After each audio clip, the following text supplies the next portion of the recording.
Hello students, previous session में हमने spherical mirror reflection based कुछ क्वेश्चन सॉल्व किया था, questions based on concave and convex mirror. So next sessions में हम पढ़ेंगे रिफ्रैक्शन के बारे में। सो रिफ्रैक्शन पढ़ने के लिए सबसे पहले आज का सेशन जिसमें हम रिफ्रैक्टिव इंडेक्स को समझेंगे। तो चलिए आज का मेन डिस्कशन है रिफ्रैक्टिव इंडेक्स और कुछ क्वेश्चन इसी पर बेस्ड हम ट्राई करेंगे। सबसे पहले रिफ्रैक्टिव इंडेक्स को किसी मीडियम का हम डिफाइन कैसे करेंगे स्टूडेंट्स। मीडियम का रिफ्रैक्टिव इंडेक्स बेसिकली एक रेशियो होता है जो कि दोनों मीडियम में speed of electromagnetic wave propagation का रेशियो होता है। तो जब हम एब्सोल्यूट रिफ्रैक्टिव इंडेक्स किसी मीडियम की बात करें तो देखिए इस तरीके से हम एब्सोल्यूट रिफ्रैक्टिव इंडेक्स को डिफाइन कर सकते हैं। Absolute refractive index of a medium is defined as the ratio of speed of light through vacuum. Speed of light through vacuum आप सभी जानते हो C to that through the medium, यानी light या इलेक्ट्रोमैग्नेटिक वेव का जो speed of propagation vacuum में से c है और जिस मीडियम का रिफ्रैक्टिव इंडेक्स या एब्सोल्यूट रिफ्रैक्टिव इंडेक्स हम बताने जा रहे हैं या डिफाइन करने जा रहे हैं उस मीडियम में से बच्चों मान के चलो स्पीड ऑफ प्रोपैगेशन है v। सो हम उस मीडियम का रिफ्रैक्टिव इंडेक्स, अगर रिफ्रैक्टिव इंडेक्स को स्टूडेंट्स मैं n लिखता हूँ तो मैं इसे लिख सकता हूँ c/v। ओके, तो आप समझ गए c क्या है। c है speed of light through vacuum और v जो है speed of light through that medium. Okay, वैसे तो बच्चों हम सभी जानते हैं कि देखो speed of light through vacuum जो है c, इट डिपेंड्स ऑन किसी भी मीडियम में से या किसी भी ट्रांसपेरेंट मीडियम में से जो इलेक्ट्रोमैग्नेटिक वेव का प्रोपैगेशन है या प्रोपैगेशन स्पीड है वो इसके इलेक्ट्रिकल और मैग्नेटिक परमिएबिलिटी पर डिपेंड करता है। तो c का फॉर्मूला आपको याद होगा कि 1/√ऑफ म्यू नॉट एप्सिलॉन नॉट, है कि नहीं। ठीक उसी तरीके से speed of light through any medium को हम लिखेंगे 1/√ऑफ, लिख सकते हो mu of the medium epsilon of the medium. Okay, अब बच्चों रिफ्रैक्टिव इंडेक्स उस मीडियम का यानी एब्सोल्यूट रिफ्रैक्टिव इंडेक्स को अगर आप लिखते हो c/v तो यहाँ से आपको मिलेगा 1/√ऑफ mu not epsilon not whole divided by 1/√ऑफ mu of the medium epsilon of the medium. So ultimately घूम फिर के क्या होगा स्टूडेंट्स, अंडर रूट के अंदर आपको जो मिलने वाला है वो mu of the medium upon mu of vacuum, उसके बाद multiplication of epsilon of the medium upon epsilon not. ठीक है, सो अल्टीमेटली हम लिख सकते हैं अंडर रूट ऑफ, क्या बताइए, under root of relative magnetic permeability into relative electrical permittivity. ठीक है, सो इस रिलेशन को आप ज़रूर याद रखिएगा कि किसी भी मीडियम का एब्सोल्यूट रिफ्रैक्टिव इंडेक्स जो है उसको हम लिख सकते हैं, ऐसे पेश कर सकते हैं अंडर रूट ऑफ क्या बच्चों, mu relative into epsilon relative. So speed by speed का रेशियो, या कह सकते हो कि अंडर रूट ऑफ या म्यू आर और एप्सिलॉन आर दोनों ही बेसिकली रेशियो है। सो रिफ्रैक्टिव इंडेक्स जो है वो बेसिकली एक रेशियो है बच्चों, ऑलराइट, इसका कोई यूनिट नहीं है।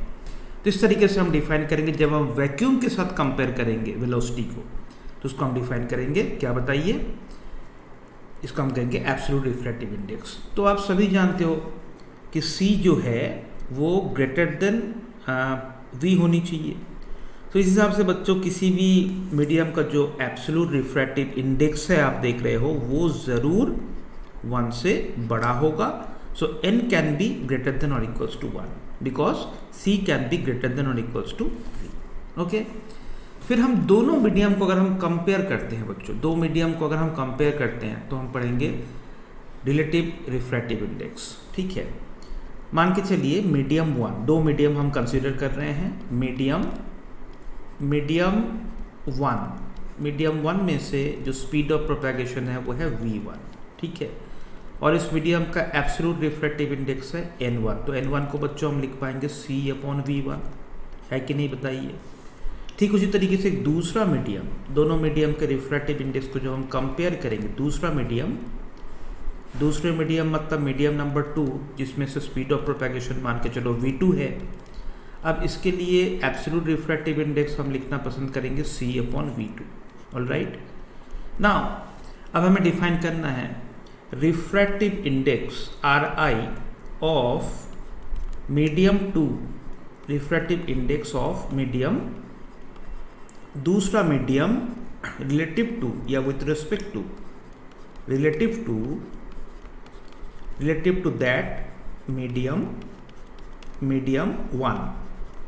ठीक है, तो इसको हम लिखना पसंद करेंगे refractive index n of the second medium with respect to, पीछे लिखना है 1। तो मतलब बच्चों देखो ये हो जाएगा N2/N1, सही है।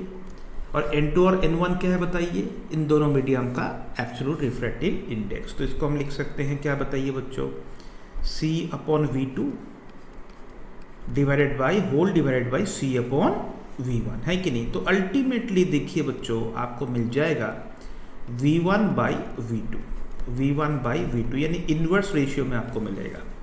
सो याद रखिएगा रिफ्रैक्टिव इंडेक्स N2 दूसरे मीडियम का विथ रिस्पेक्ट टू पहला मीडियम, ये हो जाएगा अपोजिट रेशियो में V1/V2। और अगर वेवलेंथ के टर्म्स में आपको पूछा जाता है तो आप लिखोगे λ1 डिवाइड बाई λ2। दोनों मीडियम में जो वेवलेंथ है वो अलग है। सो इस तरीके से ये जो इंटर रिलेशन है आपको याद रखना है कि इसी को हम कहते हैं रिफ्रैक्टिव इंडेक्स ऑफ दूसरा मीडियम विथ रिस्पेक्ट टू पहला मीडियम। तो बच्चों मैं आपको सजेस्ट करूंगा कि ये जो रिलेशन है आपको पक्के से याद रखना है। क्या रिलेशन है बताओ, N2 विथ रिस्पेक्ट टू 1, इसको हम लिखेंगे N2/N1, इसको हम इक्वल टू लिखेंगे N2/N1, या आप वेलोसिटी के रेशियो में V1/V2 लिख सकते हो, या फिर वेवलेंथ के रेशियो में λ1/λ2 लिख सकते हो, है कि नहीं स्टूडेंट्स। ठीक है, जैसे कि एग्जाम्पल मान के चलो, अगर हम एग्जाम्पल में कहें, सबसे बेस्ट एग्जाम्पल है एब्सोल्यूट रिफ्रैक्टिव इंडेक्स। अगर हमें ग्लास का पूछा जाए, रिफ्रैक्टिव इंडेक्स ऑफ ग्लास, तो it is basically 3/2। All right, and refractive index absolute for water is, जब आप वैक्यूम के साथ कंपेयर करोगे वो है 4/3।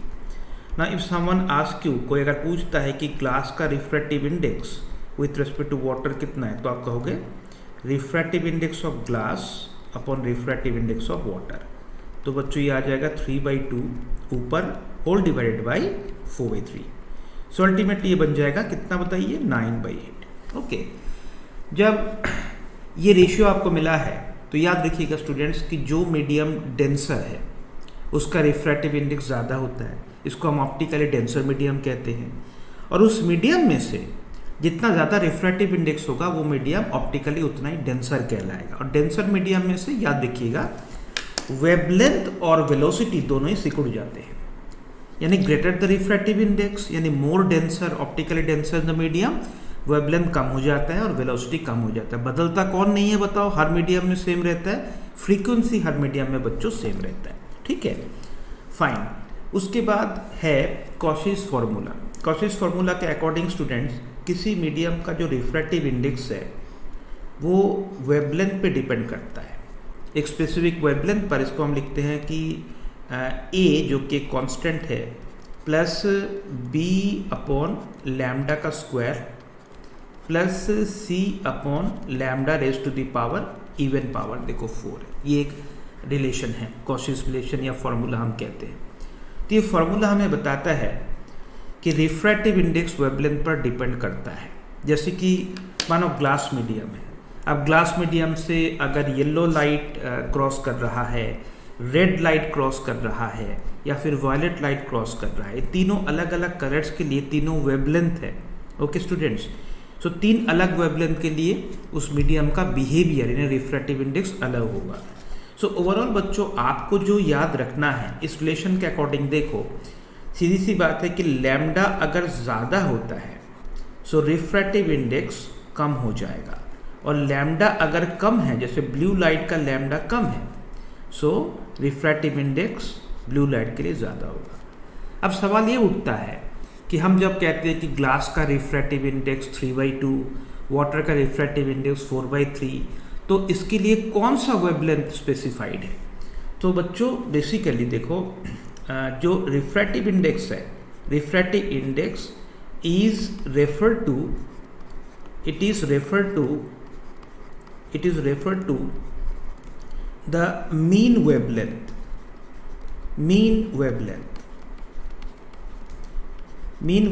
मतलब लगभग इसको येलो लाइट 589 नैनोमीटर वेवलेंथ के लिए, या कह सकते हो कि 5890 एंगस्ट्रॉम वेवलेंथ के लिए इस पर्टिकुलर वेवलेंथ के बेसिस पर रिफ्रैक्टिव इंडेक्स डिसाइड होता है। सो जैसे कि ग्लास मीडियम का students, refractive index of glass अगर मैं कह देता हूँ कि 1.50 है, किसके लिए बताओ? येलो लाइट के लिए। ऑरेंज येलो लाइट जैसे जब लैम्डा हो गया मान के चलो 5890 एंगस्ट्रॉम।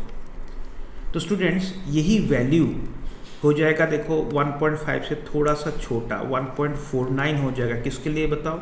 जब वेवलेंथ होगी ज़्यादा, मान के चलो वेवलेंथ रेड लाइट का 7600 एंगस्ट्रॉम है। सो रेड के लिए इसका रिफ्रैक्टिव, सेम मीडियम का, ग्लास मीडियम का रिफ्रैक्टिव इंडेक्स थोड़ा छोटा हो जाएगा, और यही लगभग 1.51 बन जाएगा कि अगर लैम्डा आपने कम कर दिया, मान के चलो वायलेट लाइट के लिए 3800 एंगस्ट्रॉम के लिए अगर हमने वायलेट लाइट का यूज़ किया है, ठीक है। तो किसी मीडियम का रिफ्रैक्टिव इंडेक्स जो है वो स्पेसिफाई होता है किस वेवलेंथ के लिए? मीन वेवलेंथ के लिए, जो कि ऑरेंज येलो कलर का 589 नैनोमीटर या 5890 एंगस्ट्रॉम से रिफर्ड होता है, याद रहेगा।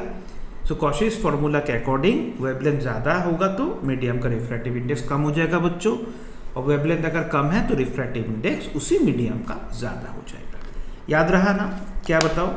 किसी मीडियम का ज़्यादा रिफ्रैक्टिव इंडेक्स उसको हम कहेंगे ऑप्टिकली डेंसर मीडियम, और जितना ज़्यादा रिफ्रैक्टिव इंडेक्स होगा, जितना ज़्यादा ऑप्टिकली डेंसर होगा, लाइट रेज उसके अंदर जाती ही वेवलेंथ के पॉइंट ऑफ व्यू से वो सिकुड़ जाएगा, ऑलराइट, और वेलोसिटी भी कम हो जाएगी बच्चों।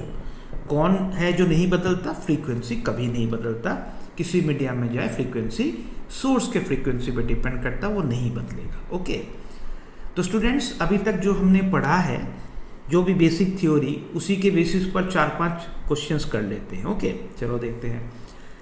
पहला एग्जाम्पल है हमारे पास, given refractive index of a transparent medium is 1.2। ठीक है, अच्छी बात है।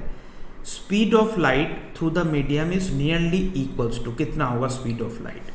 सो स्टूडेंट्स ये जो रिफ्रैक्टिव इंडेक्स 1.2 बताया गया है ना, तो ये क्या है बताओ? ये एब्सोल्यूट रिफ्रैक्टिव इंडेक्स। तो चलो हम लिखेंगे एब्सोल्यूट रिफ्रैक्टिव इंडेक्स 1.2 है। आप इसे 6 आउट ऑफ 5 भी पढ़ सकते हो, तो इसी को हम लिखेंगे c upon velocity of light through that medium.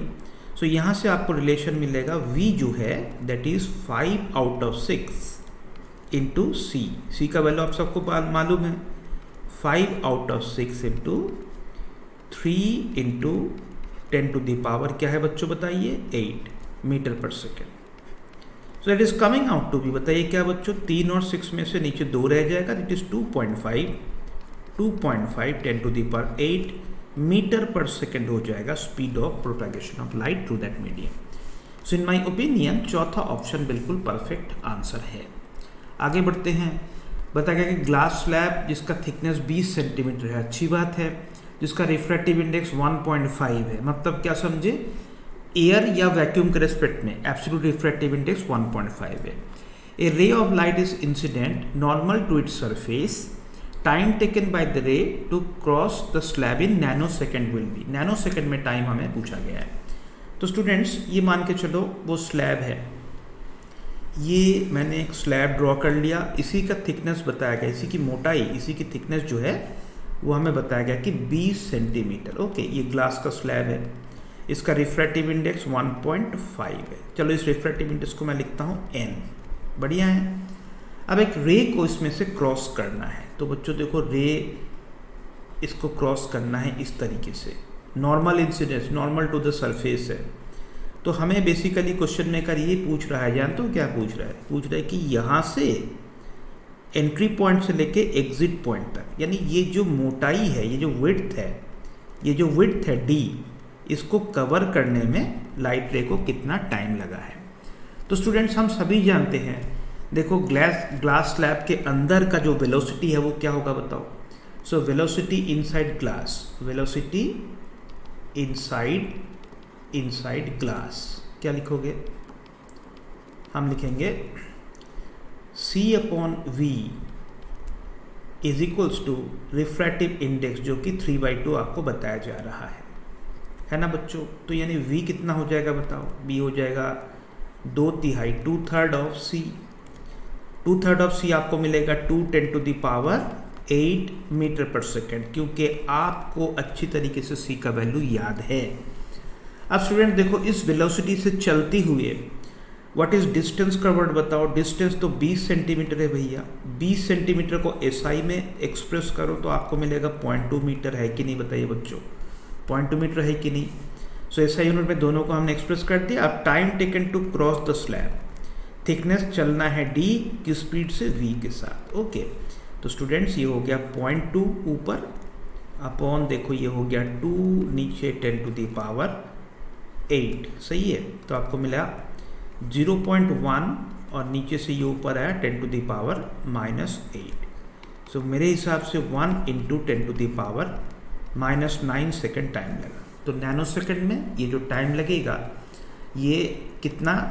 1 nano second का टाइम इसको लगेगा। ठीक है स्टूडेंट्स, बताइए सही है कि नहीं? पहले तो हमने क्या किया, C/V रेशियो से जो ग्लास स्लैब है उसका रिफ्रैक्टिव इंडेक्स 1.5 बताया गया था, वो हमने ढूंढ लिया। वेलोसिटी ढूंढ लिया। डिस्टेंस कितना कवर करना है? 20 सेंटीमीटर यानी 0.2 मीटर। अब डिस्टेंस अपॉन स्पीड लिखते ही हमें मिल गया 0.1 10⁻⁸ यानी 10⁻⁹ सेकेंड। तो इसका सही जवाब होगा 1 नैनो सेकेंड, 1 नैनो सेकेंड। ठीक है स्टूडेंट्स, बताओ सही है कि नहीं? 1 नैनो सेकेंड। चलो आगे बढ़ते हैं। आगे हमारे पास क्वेश्चन है कि ए लाइट रे हैज़ फ्रीक्वेंसी, एक लाइट रे का फ्रीक्वेंसी गिवन है वाटर के अंदर, इन वाटर कितना है, इट्स फ्रीक्वेंसी इन ग्लास कितना होगा। तो बच्चों बिल्कुल कंफ्यूज मत होना कि जब लाइट रे रेयरर मीडियम से यानी कम रिफ्रैक्टिव इंडेक्स से ज़्यादा रिफ्रैक्टिव इंडेक्स में ट्रांसमिट होती है, तब क्या होता है, डेंसर मीडियम में जैसे मैंने कहा कि वेवलेंथ सिकुड़ जाएगा, स्पीड भी कम हो जाएगा, लेकिन क्या नहीं बदलेगा? Frequency remain unchange. तो हम कहेंगे frequency remain unchanged, frequency remains the same, frequency remains the same. तो बच्चों फ्रीक्वेंसी को हम एक्सप्रेस करते हैं, it is the ratio of velocity upon wavelength. Denser medium में क्या होता है, वेलोसिटी जितना परसेंट सिकुड़ गया और वेवलेंथ भी उतना ही परसेंट से सिकुड़ जाएगा। मानो वेलोसिटी 80% हो गया तो वेवलेंथ भी सिकुड़ कर 80% हो जाएगा, सो दैट ये रेशियो मेंटेन रहे। ऑलराइट, तो दो मीडियम में अगर आप वेलोसिटी और वेवलेंथ को कंपेयर करो, सो फ्रीक्वेंसी इक्वालिटी के बिहाफ पर आप ऐसे सोच सकते हो कि velocity v1 upon λ1 should be equals to v2 upon λ2, और इसी से आपको मिल जाता है कि v1 upon v2 should be equals to λ1 upon λ2। है कि नहीं बच्चों, बताओ। तो इसका आंसर सही क्या है बताओ? फ्रीक्वेंसी 5×10⁻14 था, तो ये रिमेन सेम रहे, चाहे कोई भी मीडियम में वो जाए।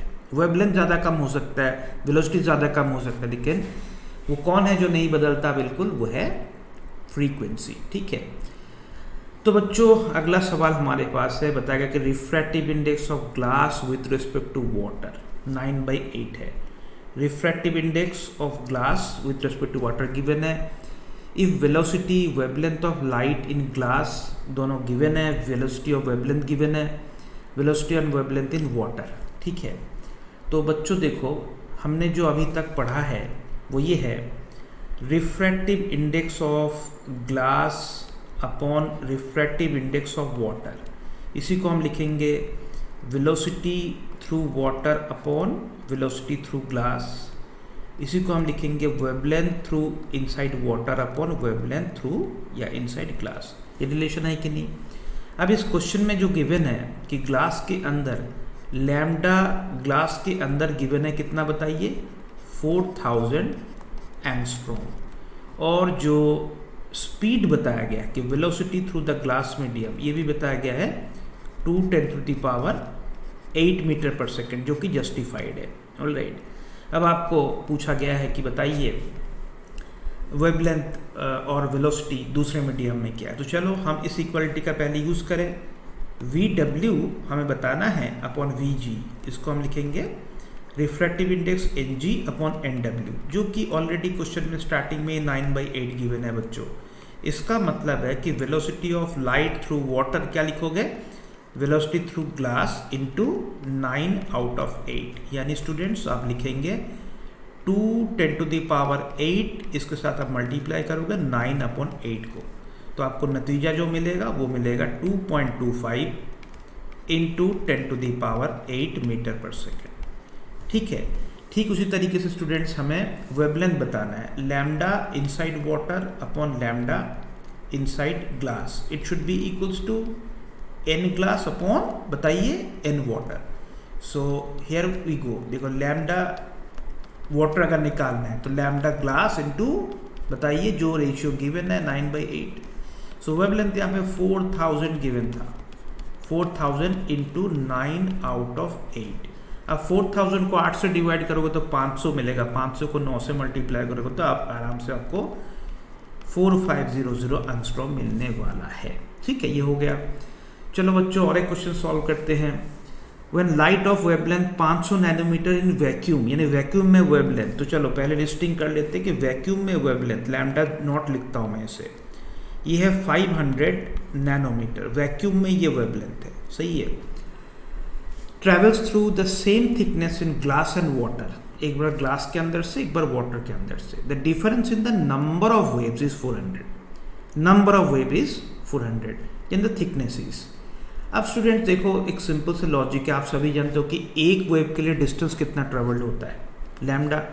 सो हमेशा याद रखना कि किसी एक पर्टिकुलर थिकनेस को, मान के चलो एक वेव कवर कर रहा है, मान के चलो ये पर्टिकुलर थिकनेस है, ये थिकनेस है बच्चों d मान लीजिए, okay d, alright.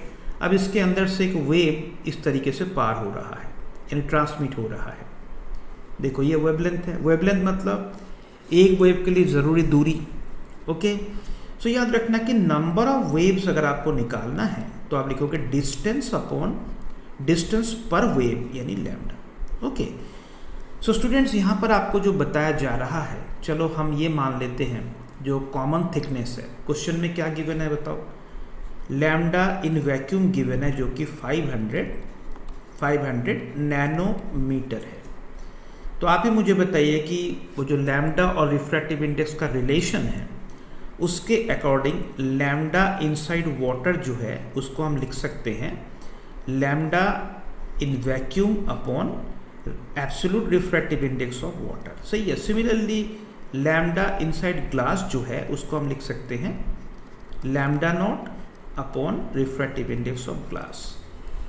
Glass water से ज़्यादा डेंसर है तो बच्चों वहाँ पे वेवलेंथ ज़्यादा छोटी होगी, मतलब ज़्यादा सिकुड़ जाएगा, है कि नहीं।